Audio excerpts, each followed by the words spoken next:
Yo, what's up everybody? Thanks for tuning in. Here's some Watch Dogs gameplay of the PlayStation 4. I was lucky enough to grab an early copy while I was in Portugal in Lisbon for the Champions League final, so I was a really lucky bastard, got to see my favorite team Real Madrid win, and luckily got a game under the counter. So let's get right down to it. So clicking the D-pad up opens up your phone, and you have all these things there. Stats, skills tree, progression, online contracts app, which seems pretty cool, online session, leaderboards, of course, could compare your scores and times to your friends. Now, the bottom four, the second to bottom row, see this here, these are like pretty funny games. So like Cash Run is basically they take the sound effects from a Super Mario game where you pick up coins, you just run around the environment on a preset path trying to avoid bombs while you pick up coins. It's not endless, so there's a set amount, you have to do it in a set amount of time. So it's sort of really like it completely takes the realism out of the game in a good way. Hotspots, this is pretty funny. So it's like Foursquare, you can check into different places. Now the cool thing is you can leave gifts. So if I check in somewhere, I can leave cash, guns, or anything like that. And let's say it's my friend who goes there, he might be able to pick that stuff up. So that's a very cool sort of take from the real world, putting something like Foursquare in there. Okay, it's ready for you. Hey. So right there, I just ordered a new car. Now this is pretty much about like 45 minutes into the game, so you can see my progression here is only 2.5%. And here's the stats, pretty bare bones. I'm assuming you might be able to go online to see some more stats. But you can see there's a ton of stuff. There's just an absolute ton of different things to do in the game, as you'd expect from a Ubisoft title. I mean, after all, these are the folks who made Assassin's Creed, right?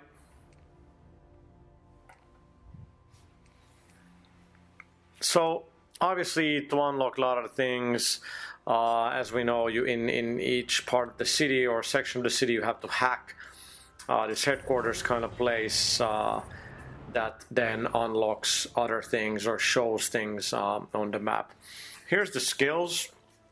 It's split into a few. It's four different, so combat and hacking and driving. And there's lots of different things here. An important thing is when you use these skills on your phone, the battery can run out, so there's sort of like a cooldown. So if I do that thing like the overload, I might use my entire battery. If the cops are following me, then I'm fucked because I can't do anything else for a little while. So getting extra battery slots, definitely I'd recommend that you do that early on. Now, my expectations for the game were not high. I always thought that the main character, Aiden, seemed pretty, lacking in personality, and I sort of felt that maybe the game had that as well. But you can tell they've worked on it for quite a while when you play it. Like, everything is very polished, works well. It's not like the most impressive open world out there. I mean, doing open world is super, super tough, and I think this is pretty much the first time that Ubisoft does an open world setting, like urban or current day setting, because it's been mostly Assassin's Creed. And yes, you have current day settings there when you run around with Desmond in the near future, but that doesn't really count. It's so limited anyway. So here you can see you can of course use the phone while you run around. The field guide is pretty helpful. You can get, the help for the controls, how things work. The ATMs are pretty cool. So there's some people you can hack, and you can't hack everybody, of course. Like, it's very select people, that might have their phones out or have something important, going on that you can then hack. And when you get their information, you can like hack their bank accounts. That's a very easy way to get some cash. Now you can see there's lots of cameras just as in the real world. There's actually probably less cameras in the game as there is in the real world.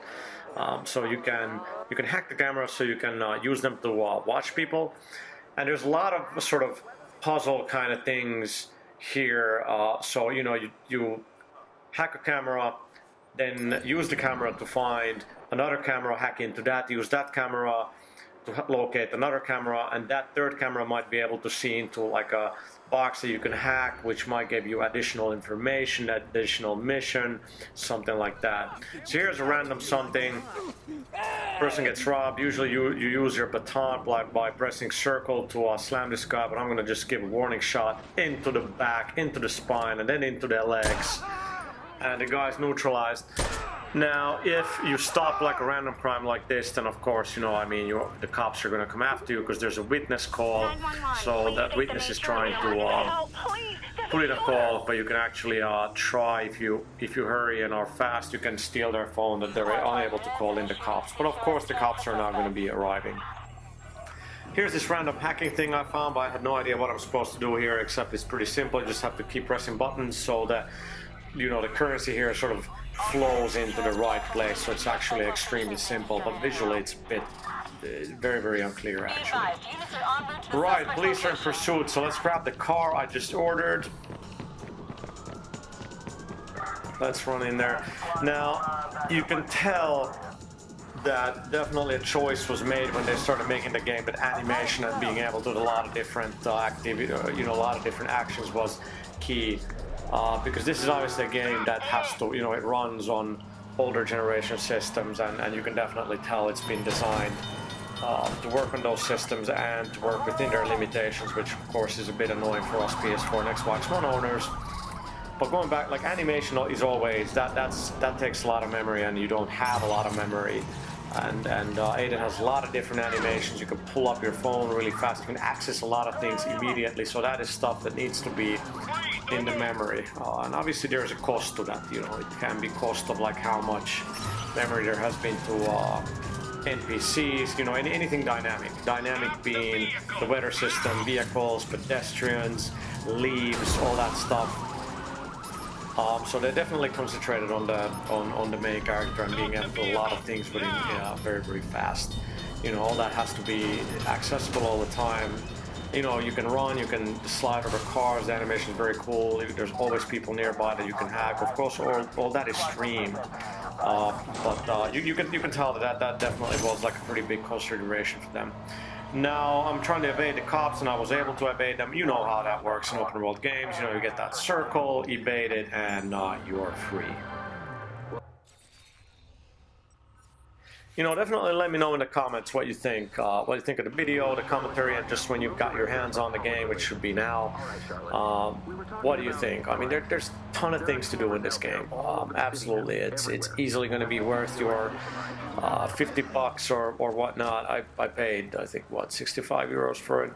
Now here I am going to an ATM, get some money.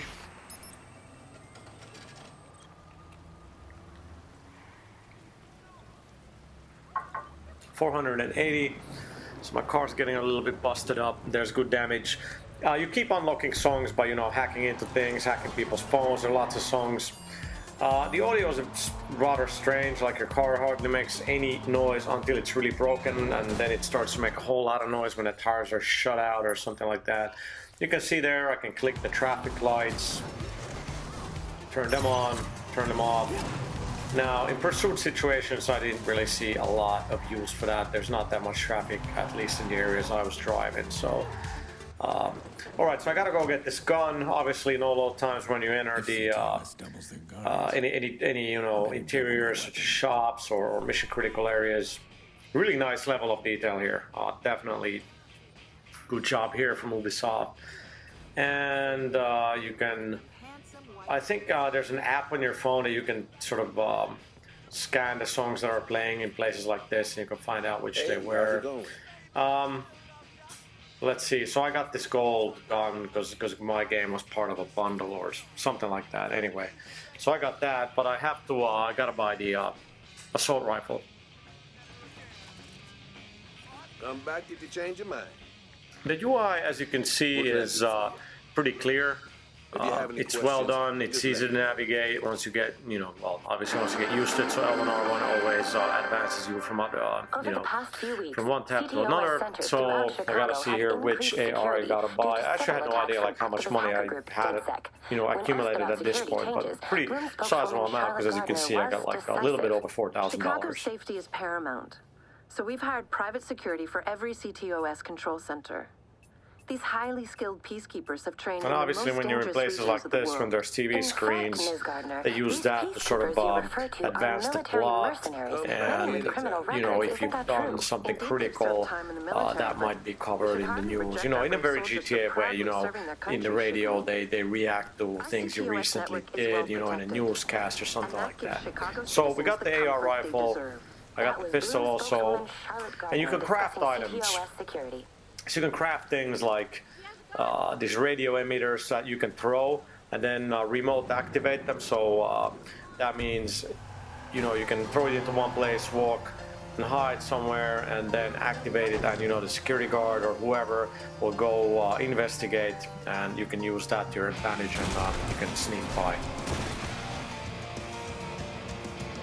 Dynamic night and day and weather, of course. So now it started raining, so it looks very much like Finland most of the year, or Seattle.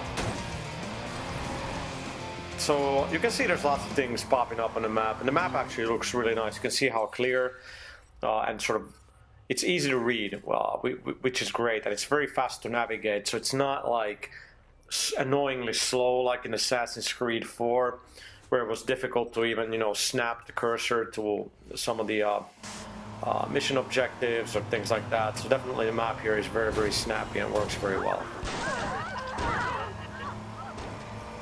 So when I loaded up the game, there was a patch. Not entirely sure what was in it. You know, there always has to be a day one patch, usually for online functionality and things like that. It was a very fast download. I think it's very, very small, maybe a couple hundred megs or maybe even just 90. So Act 1, here's a mission. This is not going to be all that spoilery for you. I died here several times, so this is a good sort of... so I'll play it once so you can see how I fuck up, and you can see there, you can get a lot of random information of the people. So, you know, you have this area, and, you know, it's nice. There's no load times, nothing, as of course there shouldn't be in this day and age, especially on a PS4. So I gotta get into this building and do me some hacking. Now, handily, I can hack this door open. I'm pretty sure there's going to be a lot of areas which tell you that, you know, your hacking skill or your phone is not good enough, so you can't enter. So they, in an artificial way, they're going to limit the world as to where you can go, just like the skill tree had a lot of different sort of, you had to gain more access into the open world to be able to do a lot of things, like, you know, upgrading certain skills and so on. So that's pretty good income, 96,400. You could make a living in LA for that money. So let's see. I gotta get up there. I'm trying to sort of scan the area. Aiden's working in a crouch. Obviously, we're in full-on stealth mode here. I can climb up here. You can use the lift as well, which is pretty cool. There's lots of these lift things around the world that you can use to escape or just have fun with the enemies if they try to climb up, and so on. So the phone could tell me that, okay, he can call in reinforcements, so that means he's a very, very bad guy, very smart security guy. I'm gonna explode that box, so he's scared. Now I should go up and just bust his ass, but no, Hello? I'm not gonna do that. I'm doing something stupid. Hey, let's explode something, and I'm pretty sure I'm gonna hack the camera now, which is extremely dumb. I'm leaving myself completely unprotected. Alright, Aiden, come on, man. Let's get away from here. You can see the guy on the top right there. He's still wondering what the hell that explosion was about. Now, here's the guy that has the server room access. So, this is the guy we're going to hack here. We got the code, but now, of course, you got to reach the servers. Now, here where it gets... here is a good example of where the game gets cool, but now I'm noticing I'm going to die. So, you could either walk up, you know, to the X marks the spot and do your hacking. But of course, as you can see, there's lots of cameras. So you can just hide and hack the camera, and, you know, hack the second camera. And if that camera can see the terminal you have to access, there you go. So you don't need to be physically close, of course. I mean, that's what hacking is about. You're not going to have to get close. You can do it all on your phone or on your computer. So that's a really good way of, like, putting in some environmental puzzles in the game. So whereas in Assassins, especially the first couple of games, a lot of the puzzles was actually traversal related. So how am I gonna climb this huge tower?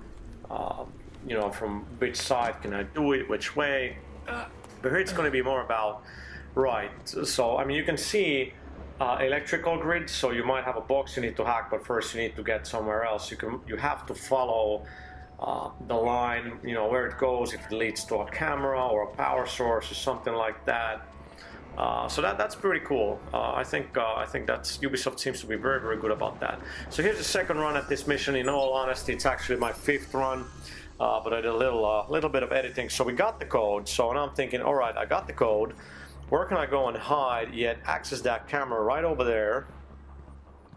Let's see where I should go so I can hide. Right, this seems semi-safe. So let's get into the camera.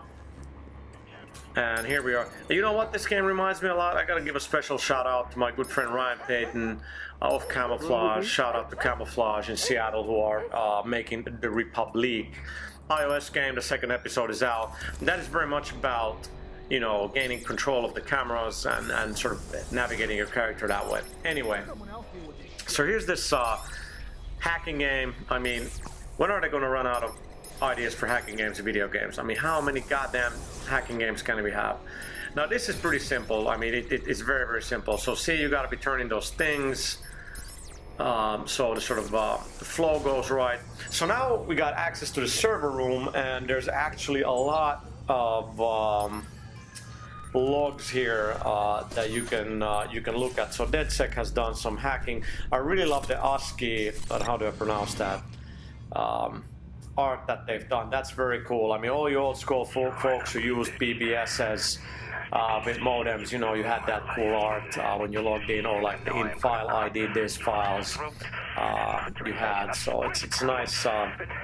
There's a nice bit of old schooliness in, or actually there's a good sort of mixture of like, you know, hacking culture is very much about that. What I talked, it's cool that they, it's a great bit of art direction to have all that sort of old school art in there, and then you have all this, you know, new stuff in terms of like hacking the camera, and you can see how the sort of futuristic the UI is and all that.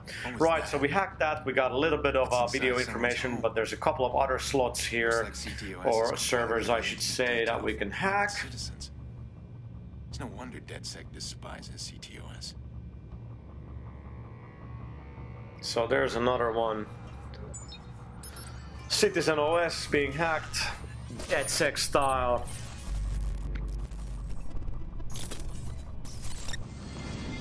So here's Aiden's like, huh, okay, all these cameras, they're watching us, they're recording us, they're studying us. Yeah, that is also what Google actually does.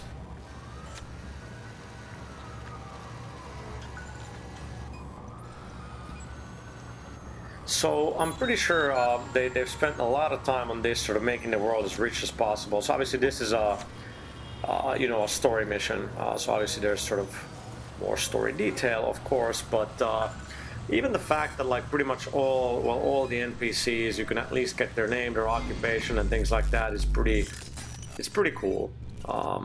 And you know, there's lots of Easter eggs. You know, there's like ex-Abstergo employees showing up, and that is very funny. It would be awesome if you could like actually follow an ex-Abstergo guy in the game, see where he goes, and maybe blow that place up or something. You know, they definitely are not afraid of breaking the fourth wall in this game at all. So that's very cool, I think. Right, so there we got some more information. Let's see, is that enough? So vulnerability detected. Let's hack that thing in the end, and here we go. That's it. I'm hacked in. What? You mean you're in the CTOS already? I'm looking at the network as we speak. You've got your access, and I've got mine. Profiler system's online. Everybody's nasty little secrets at the click of a button. This thing's highlighting all kinds of stuff in the district. I could take advantage of some of this. Keep an eye out for online traffic. Could be fixers in the network. If I can see them, they can see me. All right, I gotta move. I mean, a lot of noise here. Give me time to track your caller. I'll be in touch.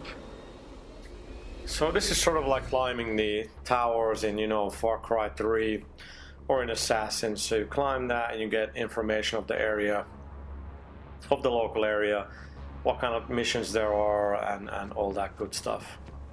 I mean, it's tried and true, you know, mechanic. It works. So turn on the car alarm there to give me a bit of a distraction while I run the other way. Once I'm further, you know, far enough from the area, it's mission complete as usual. There's somebody helping, like a really drunken person, I think. And there we go.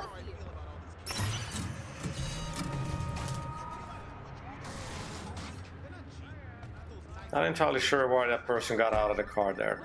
But got a skill point for completing a mission, so where are we going to use that? Let's see what there is. There's that additional battery slot that I mentioned early on that I think is pretty important once you get further into the game. So city blockers is what I went for. So that means, you know, when the police or anybody's chasing you, you can raise these things out of the ground. And hope that the cops run into them.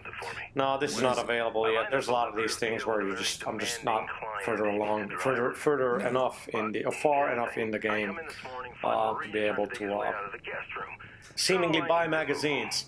Come on, Ubisoft, print magazines are already in trouble, and now you can't even like buy magazines in the virtual world. That's not cool, man. Like that's really, yeah, I don't know. I know you gotta be all iPad and all like second screen stuff, but you should definitely support print magazines. I said I'd handle it. So out of sheer frustration, I'm just running here, looking at the cars.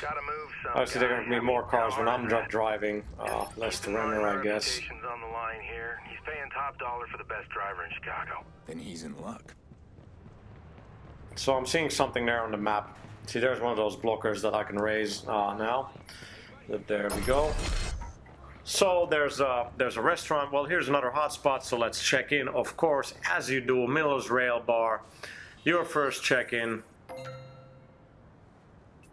And this is cool. I'm sure that what Ubisoft is doing here is sort of, you know, collecting these statistics of all of us players, and that'd be pretty cool to see, like, you know, what place ends up being the most checked in and so on. So here's a very cool thing. So see, I got money. Somebody left some money there, and that was awesome. So I'm gonna leave some meds, I think. Let's see here.